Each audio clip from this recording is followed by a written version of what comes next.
வருது, மக்களாட்சி வருது. நல்லாட்சினா எடப்பாடியார் தான். வாக்களிப்பீர் இரட்டை இலையே. இனிமே கண்ணை மூடிட்டு கடலை எண்ணெய் வாங்கலாம்.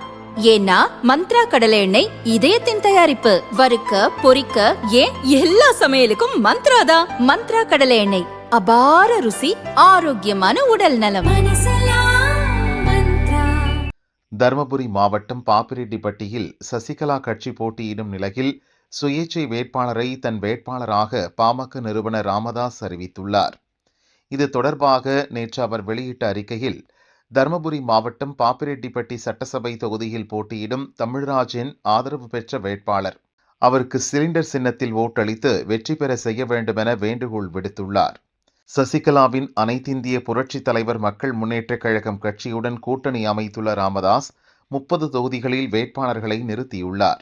பாப்பிரெட்டிப்பட்டி தொகுதியில் சசிகலா கட்சி சார்பில் சென்னகிருஷ்ணன் தென்னந்தோப்பு சின்னத்தில் போட்டியிடுகிறார். இந்நிலையில் பாப்பிரெட்டிப்பட்டியில் சுயேட்சையாக வேட்புமனு தாக்கல் செய்திருந்த தமிழ்ராஜுக்கு சிலிண்டர் சின்னம் ஒதுக்கப்பட்டது.